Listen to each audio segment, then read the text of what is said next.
আসসালামু আলাইকুম। আরবিডি নিউজের সর্বশেষ আন্তর্জাতিক সংবাদে সবাইকে আমন্ত্রণ জানাচ্ছি। সঙ্গে আছি আমি রাজীব। প্রথমেই জেনে নেওয়া যাক কি থাকছে এখনকার গুরুত্বপূর্ণ সংবাদ শিরোনামে। পরাজয়ের গ্লানি নিয়ে আফগানিস্তান থেকে ফিরে যাচ্ছে আমেরিকা, বল প্রয়োগের নীতি ব্যর্থ প্রমাণিত। এবং আরও থাকছে লিবিয়ার চ্যালেঞ্জের মুখে তুরস্ক। আমেরিকার মধ্যপ্রাচ্য জুড়ে যে ধরনের ব্যর্থ নীতি প্রয়োগ করে চলেছে এবং একের পর এক ব্যর্থতা হচ্ছে, সেক্ষেত্রে তারা পরবর্তীতে বিশ্বে তাদের নিজের সম্মানটুকু থাকবে কিনা সেটা নিয়েই এখন টানাপোড়েন চলছে। এসব বিষয়ে বিস্তারিত থাকছে ভিডিও জুড়ে, সুতরাং সবাইকে সম্পূর্ণ ভিডিও দেখার অনুরোধ রইল এবং এই বিষয়ের উপর আপনাদের মূল্যবান মতামত আশা করছি।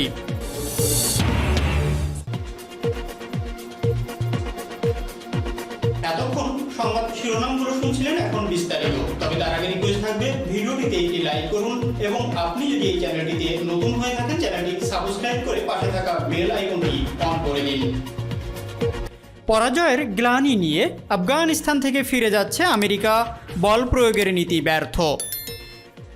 আফগানিস্তানে মৃত্যু উপত্যকা থেকে পালিয়ে যাচ্ছে বিশ্বের সবচেয়ে দাম্ভিক সামরিক শক্তিধর মার্কিন যুক্তরাষ্ট্র এবং তাদের পশ্চিমা মিত্ররা। দীর্ঘ 2 দশকে ধরে অন্তহীন যুদ্ধ চালিয়ে আণবিক বোমা ছাড়া সব রকম আধুনিক মারণাস্ত্র, যুদ্ধ বিমান, ট্যাঙ্ক, সাঁজোয়া যান, কামান, বন্দুক, মেরিন সেনা, কমব্যাট ফোর্স সব কিছু ব্যবহার করে হাজার হাজার মানুষ হত্যা করে বিস্তীর্ণ জনপদ, পার্বত্য অঞ্চল ধ্বংস করে দিয়ে এবার পরাজয়ের গ্লানি নিয়ে ফিরে যাচ্ছে পর্যুদস্ত, ভগ্ন হৃদয়, দখলদার সেনার দল। 1 মে থেকে আনুষ্ঠানিকভাবে আফগানিস্তান থেকে সেনা প্রত্যাহার শুরু করেছে যুক্তরাষ্ট্র ও ন্যাটো বাহিনী। রবিবার আনুষ্ঠানিকভাবে আফগান সেনাদের কাছে হস্তান্তর করা হয়েছে যুদ্ধবিধ্বস্ত দেশটির দক্ষিণাঞ্চলীয় হেলমান্দ প্রদেশে অবস্থিত মার্কিন সামরিক বাহিনীর অন্যতম প্রধান ঘাঁটি ক্যাম্প অ্যান্তনিক। আমেরিকার নতুন প্রেসিডেন্ট জো বাইডেন বলেছেন, এর মাধ্যমে একটি অন্তহীন যুদ্ধ শেষ হওয়ার প্রক্রিয়া শুরু হলো।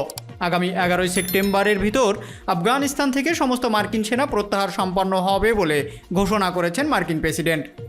জো বাইডেন ঘোষণা দিয়েছেন তিনি সীমাহীন যুদ্ধের অবসান ঘটাবেন, তবে পরাজিত সৈন্যদের এবং মার্কিন জনগণের মনোবল চাঙ্গা রাখতে মার্কিন পররাষ্ট্রমন্ত্রী অ্যান্টনি ব্লিংকেন বলছেন, আফগানিস্তান থেকে সেনা প্রত্যাহারের পরও দেশটিতে মার্কিন উপস্থিতি বজায় থাকবে। সোমবার মার্কিন পররাষ্ট্রমন্ত্রী সখেদে এবং সদম্ভে বলেছেন, আমরা 20 বছর ধরে আফগান যুদ্ধে লেগে আছি এবং মাঝে মধ্যে আমরা ভুলে যাই কেন আমরা সেখানে প্রথমে গিয়েছিলাম। যারা 9/11-এর হামলায় জড়িত তাদেরকে উৎখাতের জন্য আমরা আফগানিস্তানে সামরিক অভিযান চালিয়েছিলাম। গত 20 বছর ধরে আমরা সেখানে এই কাজই করছি। এখন আফগানিস্তান থেকে সেনারা দেশে ফেরত যাচ্ছে, তার মানে এই না যে আমরা আফগানিস্তান ছেড়ে চলে যাচ্ছি, আমরা আফগানিস্তান ছাড়ব না। তিনি তার ভাষায় বলেন, আফগানিস্তানের উন্নয়নের জন্য আমেরিকা অর্থনৈতিক ও মানবিক সহায়তা অব্যাহত রাখবে। ব্লিংকেন বলেন, তালেবান যদি আবার ক্ষমতা দখল করে তাহলে আমাদের যে কোনো পরিস্থিতির জন্য প্রস্তুত থাকতে হবে। এ অবস্থায় আফগানিস্তানের কাবুল থেকে দূতাবাস কর্মীদের ফিরিয়ে নেওয়ার কাজ শুরু করে দিয়েছে মার্কিন পররাষ্ট্র মন্ত্রণালয়। তবে সেখানে দূতাবাস বন্ধ করে দেওয়া হবে না, খুব সামান্য কর্মীকে রেখে কাজ চালানো হবে। তাদের নিরাপত্তার জন্য কিছু সেনাও থাকবে। মার্কিন প্রেসিডেন্ট জো বাইডেনের আফগানিস্তান থেকে সেনা প্রত্যাহার ঘোষণার বিরোধিতা করে সাবেক মার্কিন পররাষ্ট্রমন্ত্রী হিলারি ক্লিনটন এমন সিদ্ধান্তের কঠিন পরিণতি সম্পর্কে সতর্কবাণী উচ্চারণ করেছেন। 9/11-এর সন্ত্রাসী হামলার পর যুক্তরাষ্ট্র ওয়ার অন টেরর ঘোষণা দিয়ে যখন আফগানিস্তানে পূর্ণ সামরিক অভিযান চালানোর সিদ্ধান্ত নেয়, তখন সেই অভিযানের পক্ষে একজন শক্ত সমর্থক ছিলেন হিলারি ক্লিনটন। ওবামা প্রশাসনে তিনি পররাষ্ট্রমন্ত্রী ছিলেন। গত রবিবার মার্কিন সংবাদ মাধ্যম CNN-কে দেওয়া এক সাক্ষাৎকারে বাইডেন প্রশাসনকে সতর্ক করে হিলারি বলেন, সেনা প্রত্যাহারের পর কাবুল সরকারের পতন হতে পারে এবং ক্ষমতা চলে যেতে পারে আবার তালেবানের হাতে। এতে বৈশ্বিক সন্ত্রাসী কর্মকাণ্ডের আবার পুনরুত্থান হতে পারে।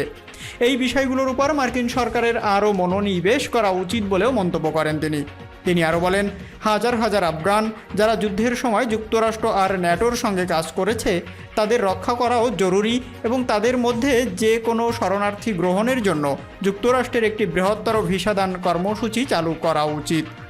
শুধু হিলারি নন, আরেক সাবেক মার্কিন পররাষ্ট্রমন্ত্রী কন্ডোলিসা রাইসও আফগানিস্তান থেকে মার্কিন সেনা প্রত্যাহার নিয়ে এর আগে কংগ্রেসের পররাষ্ট্র নীতি বিষয়ক কমিটির সদস্যদের কথা বলে উদ্বিগ্ন জানান। সেনা প্রত্যাহারের সরাসরি বিরোধিতাও করেন তারা। ওইদিকে কাতারের রাজধানী দোহায় স্বাক্ষরিত শান্তি চুক্তিতে যুদ্ধ বিরতির শর্ত না থাকায় মার্কিন বাহিনী আফগান ছাড়ার আগ মুহূর্তে আবারও নতুন করে হামলা শুরু করে তালেবানেরা।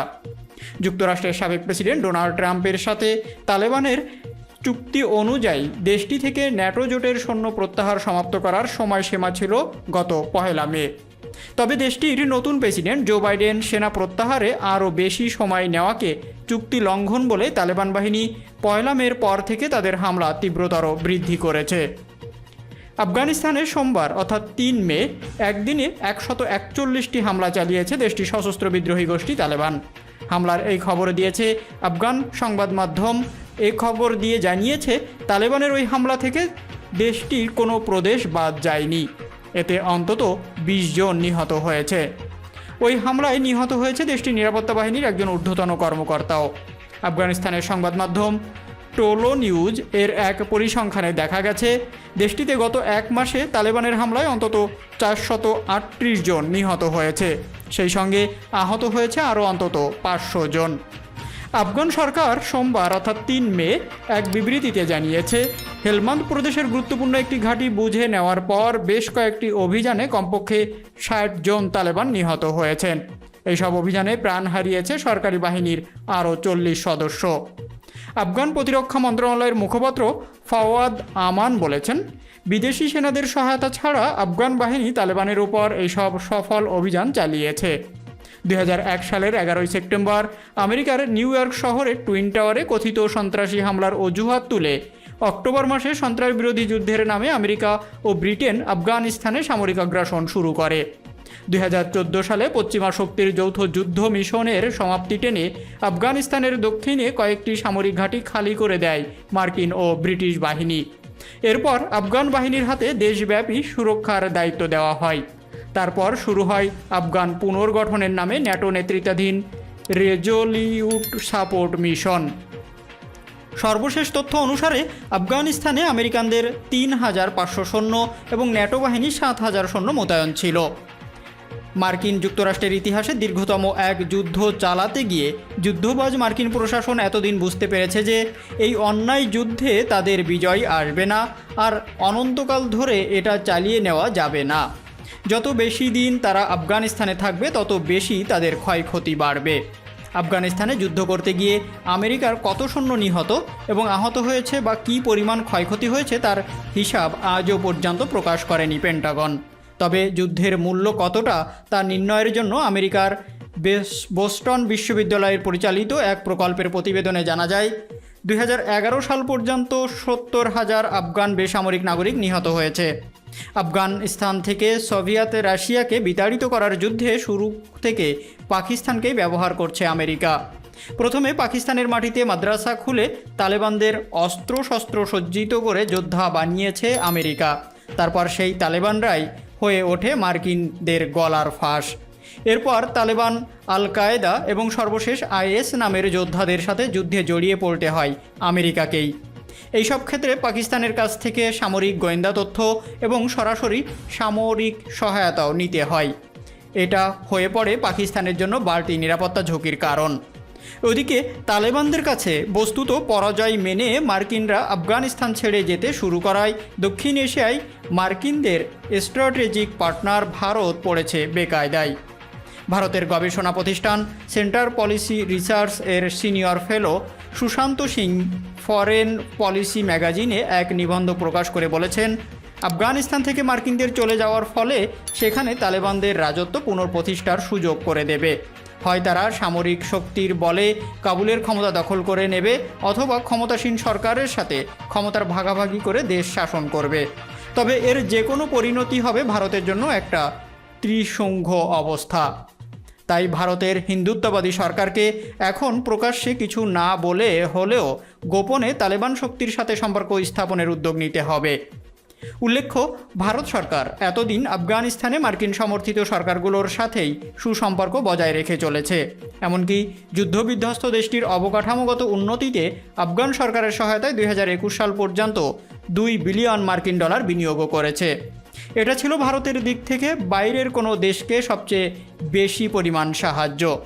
সম্প্রতি তালেবানের সাথে শান্তি আলোচনায় পাকিস্তান উল্লেখযোগ্য ভূমিকা পালন করলেও ভারত দূরত্ব বজায় রেখেই চলেছে। এর ফলে আফগান সরকার বা তালেবানদের সাথে ভারতের কূটনৈতিক ঘনিষ্ঠতায় বরং ভাটা পড়েছে। অবজারভার রিসার্চ ফাউন্ডেশনের আন্তর্জাতিক সম্পর্ক বিষয়ক কবির তেনেজা লিখেছেন, নয়াদিল্লি আফগানিস্তানে গণতান্ত্রিক ধারা ফিরিয়ে আনার সমর্থন করলেও প্রধানত প্রেসিডেন্ট আশরাফ গনির ওপর বেশি ভর করছে। কিন্তু আফগান শান্তি আলোচনায় আঞ্চলিক শক্তি হিসাবে ভারত ভূমিকা রাখতে ব্যর্থ হয়েছে। তাছাড়া আফগানিস্তানে উন্নয়নের সাহায্য বা জনগণের সাথে সম্পর্ক স্থাপনে ভারতকে তার তৎপরতা চালাতে হয়েছে মার্কিন ও তাদের মিত্রদের নিরাপত্তা বলয়ের মধ্যে। এখন যেহেতু সেই নিরাপত্তা আর থাকছে না, তাই ভারতকে এবার নতুন করে আফগানিস্তানের ছক সাজাতে হবে। কাবুলস্থ centre for conflict and peace studies এর ডেপুটি ডাইরেক্টর হেকমাতুল্লাহ আজামি বলেছেন, ভারতকে অবশ্যই তালেবানের সাথে সংলাপ শুরুর উদ্যোগ নিতে হবে। তবে তালেবানরা এখনই ভারতের সাথে তেমন কোনো সংলাপে রাজি হবে কিনা সেটাই এখন দেখার অপেক্ষা। হেকমাতুল্লাহ আজামি মনে করেন, তালেবানের সাথে পাকিস্তানের সামরিক বাহিনী এবং সেখানকার সশস্ত্র গোষ্ঠীগুলোর সাথে ঘনিষ্ঠ সম্পর্ক ভবিষ্যৎ ভারত আফগান সম্পর্কের টানাপোড়েনে বিশেষ ভূমিকা রাখবে।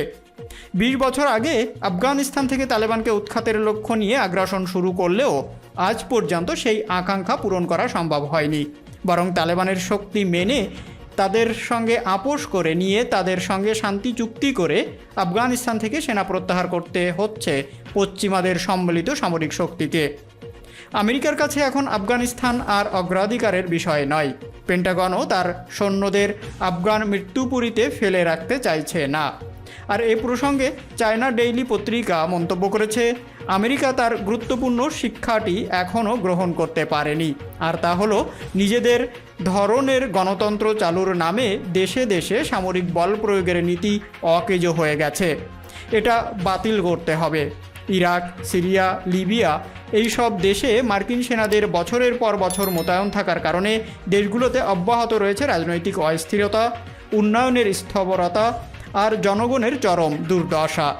আফগানিস্তান থেকে সেনা প্রত্যাহারের পর মার্কিনদের এবার ভাবতে হবে, তারা বিশ্বের দেশে দেশে অন্যায় যুদ্ধ বন্ধ করবে নাকি এটা নতুন কোনো উত্তেজনার ক্ষেত্র তৈরিতে আবারও মনোযোগ দেবে। লিবিয়ার চ্যালেঞ্জের মুখে তুরস্ক। তুরস্কের একটি উচ্চ পর্যায়ের প্রতিনিধি দল লিবিয়া সফর করছে। প্রতিনিধি দলে তুরস্কের পররাষ্ট্রমন্ত্রী মেভলুত চাভুসোগলু, প্রতিরক্ষামন্ত্রী হলুসি আকার, গোয়েন্দা প্রধান হাকান ফিদান এবং চিফ অফ স্টাফ ইয়াসার গুলোয়ের ছিলেন। জাতিসংঘের একটি প্রস্তাবনা বাস্তবায়নের বিষয় নিয়ে সফরের সময় তুর্কি প্রতিনিধি দলের সঙ্গে লিবিয়ার কর্মকর্তারা আলোচনা করেন, যাতে লিবিয়া থেকে বিদেশি যোদ্ধা প্রত্যাহারের কথা বলা হয়েছে। সফরের সময় তুর্কি পররাষ্ট্রমন্ত্রী লিবিয়ার পররাষ্ট্রমন্ত্রী নাজালা আল মানকুশের সঙ্গে সংবাদ সম্মেলনে বলেন, তুরস্কের কাছে লিবিয়ার অখণ্ডতা, সার্বভৌমত্ব ও স্বাধীনতা অগ্রাধিকার পাচ্ছে। চাভুসোগলুর সঙ্গে বৈঠকের সময় লিবিয়ার পররাষ্ট্রমন্ত্রী জাতিসংঘের প্রস্তাবনা বাস্তবায়নের জন্য তুরস্কের প্রতি আহ্বান জানান। জবাবে তুর্কি পররাষ্ট্রমন্ত্রী বলেন, তুরস্কের সেনা ও যোদ্ধা মোতায়েন করা হয়েছে আগের সরকারের সঙ্গে একটি চুক্তির আওতায়। তিনি দাবি করেন, এইসব তুর্কি সেনা মূলত লিবিয়ার সেনাদের প্রশিক্ষণ দেওয়ার জন্য মোতায়েন করা হয়েছিল। তুরস্কের এই প্রতিনিধি দলের এই সফরকে বিশেষ গুরুত্ব দিয়ে দেখা হচ্ছে এই কারণে যে এরই মধ্য দিয়ে আঙ্কারা এবং ত্রিপোলির মধ্যকার সম্পর্ক নির্ধারিত হবে। তুরস্ক চাইছে লিবিয়ায় রাজনৈতিক পরিবর্তন হলেও আগের চুক্তি যেন পরিবর্তিত না হয়। তবে মনে হচ্ছে লিবিয়ার বর্তমান সরকার দেশটিতে বিদেশি সেনাদের উপস্থিতি মেনে নেবে না।